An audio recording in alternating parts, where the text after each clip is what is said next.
Здравствуйте, дорогие друзья! У нас с вами очередная история, и передвигаясь на автомобиле по Новомосковской улице, которая расположена на севере Москвы в Останкинском районе Северо-Восточного административного округа, решил остановиться, запечатлеть очередной зеленый островок, который не так давно обновили власти города.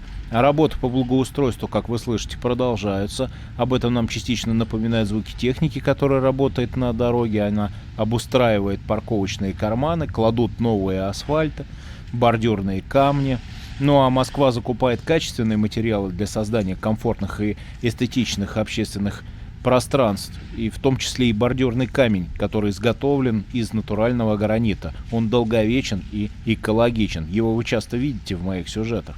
Ну а в этом сюжете у нас будет дан очередной видеоответ, и поводом этого сюжета стал вопрос о том, чтобы мы обращали внимание на западные страны, сравнивали, смотрели на то, что у нас плохо, а там чуть более чем хорошо, и не особо радовались тому, что у нас происходит. Также мы ответим тем, кто очень переживает на тему того, что только в центре города идут работы, а спальные районы Москвы находятся без внимания. Ну и так давайте на все еще раз посмотрим, сделаем очередной сюжет.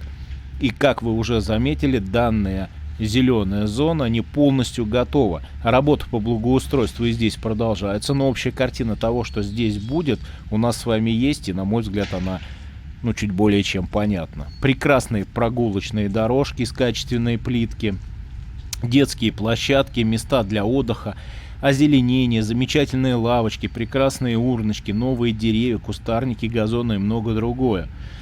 Как вы уже успели заметить, даже обработаны старые деревья, удалены старые ветки, спилы замазаны, даже этому уделяется должное внимание. Ну а для вечернего времяпровождения установлены столбы с освещением, есть указатели, и, конечно же, многое будет добавлено к тому, что вы видите уже сейчас в этом сюжете. Очень комфортное место. Здорово все сделано, можно еще раз только порадоваться вместе с местными жителями, которые живут рядом, за то, что у них появилось рядом с домом. Просто душа поет от увиденного и радуется. Безусловно, мы сюда еще вернемся чуть позже, погуляем здесь через некоторое время и посмотрим на законченный вид. Но уже сейчас я с превеликим удовольствием отвечу тем, кто привык говорить о том, что власти ничего не делают, что все у нас плохо, не такие бордюры, дорожки плохие, сидеть негде, все в заборе или мусоре. Друзья, давайте просто посмотрим на все своими глазами. И более того, наконец побывайте в городе хоть разок и посмотрите на все своими глазами, а не перебирайте слухи и сплетни тех, кто никогда тут не был или был мельком, пролетая мимо, и видел все из-под крыла самолета. Все больше и больше делается для районов города. Мы с вами посмотрим еще многие районы, сделаем многие сюжеты, прогулки и зарисовки интересных мест. Уже сейчас на моем канале можно найти многие сюжеты. Канал именно об этом, как меняется город, что в нем происходит, что меняется, как благоустраивается. И не забудьте подписаться, в правом нижнем углу есть кнопка, и вы будете в курсе новых событий. Ну и как вы уже заметили, в кадре появился очень красивый храм, раскрылся он нам во всей красе. И этот прекрасный и солнечный день только дополняет его. История храма святой, равноапостольной великой княгини Ольги в Останкино начался с обращения жителей района в правительство Москвы с просьбой построить здесь еще один храм. Существующие уже просто не справлялись с нагрузкой, особенно по воскресным и праздничным дням. И в феврале 2012 года в управе Останкинского района Москвы прошли общественные слушания, на которых присутствовали местные жители района. И жители района проголосовали за строительство нового храма. Ну и правительством Москвы был выделен земельный участок по этому адресу. И в июне 2013 года состоялось голосование депутатов управы, на котором вновь было поддержано строительство храма на выделенной территории. С января 2013 года каждое воскресенье в 15 и по двунадесятным праздникам на месте будущего храма в любую погоду проводились молебни.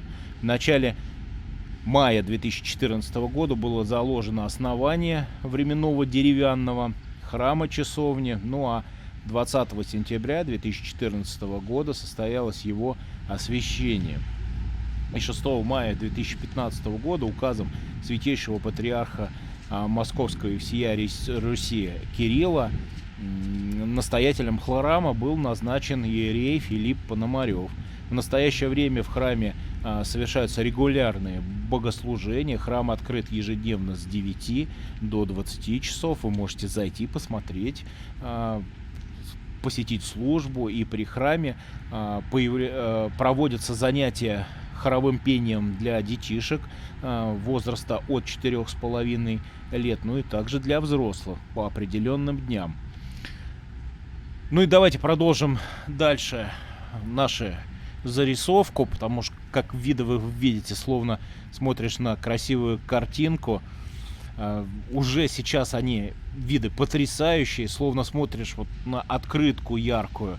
Ну а вот в законченном виде, представьте, это будет очень красиво. Обратите внимание, нет никаких ограждений, все в свободном доступе, смотрится просто чуть более чем восхитительно. И, конечно же, вы увидите много схожих моментов в других районах города, которые мы с вами запишем в ближайшее время.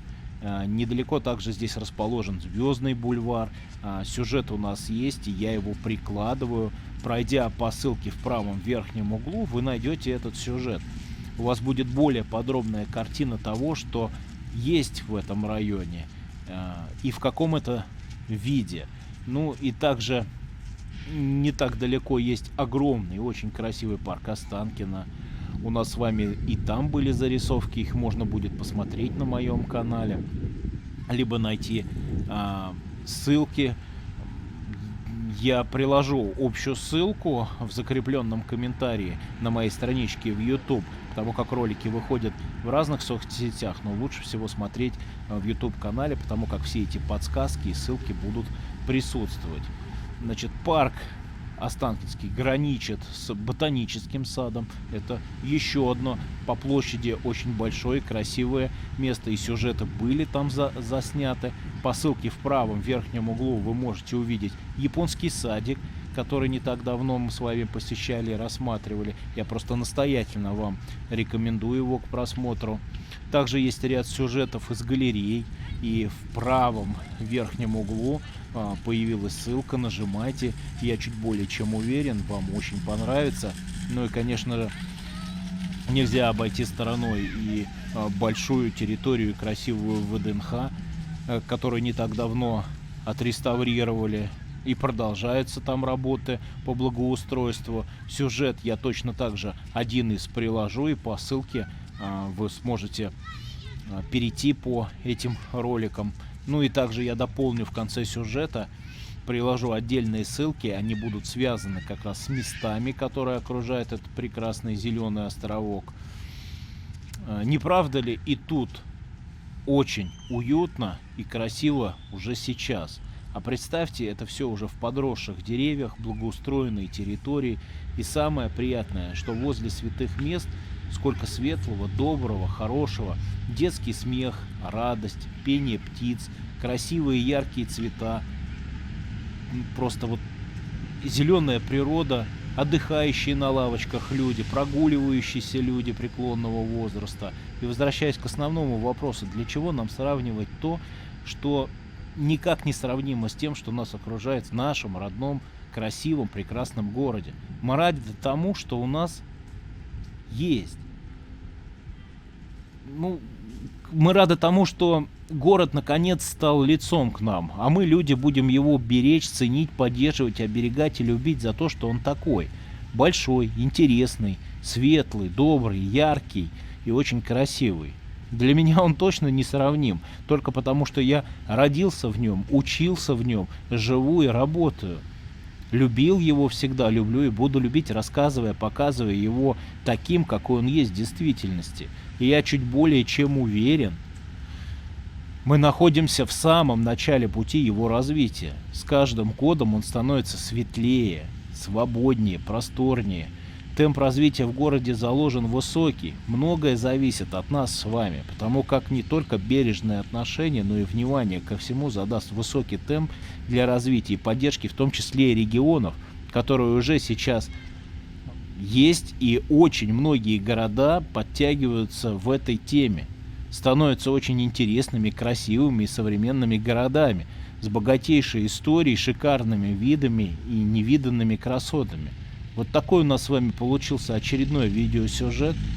Я был рад вас снова погрузить в очередную историю. Потихонечку буду ее заканчивать. Я надеюсь, что мы с вами еще увидим много интересного. Поговорим об этом, дадим некоторые видео зарисовки к тому, что нас окружает. Побываем в разных районах города. Еще раз расскажу о том, что канал как раз именно об этом. Многие смотрят наши сюжеты в разных странах. Постсоветские страны пишут большие затрагивающие сообщения, за что я благодарю всех зрителей за отзывы, за внимание, за поддержку, а также поддержку той самой большой команды, которая это все делает. Никак без них не обойтись. И вот такой труд, который вложен, вот каждая плиточка, каждый шовчик, и вот такие вот шикарные виды к светлому, доброму и хорошему. Поэтому как я могу сказать по-другому? Как я могу этому не радоваться? Ведь этого у нас ранее не было, а сейчас у нас это есть. Поэтому я радуюсь, я делюсь с вами, наслаждаюсь и просто проезжая мимо, вот, взял и сделал такой коротенький сюжет и записал его для тем, кто больше негативит. Меняйтесь, дорогие друзья, и смотрите на факты, а не на слова. Ну а я буду потихонечку еще раз завершать этот сюжет. Благодарю вас за просмотр, за поддержку. Еще у нас будет многое с вами впереди. Буду заканчивать этот сюжет. Ну и своим традиционным пока-пока. Не буду прощаться. И до новых сюжетов.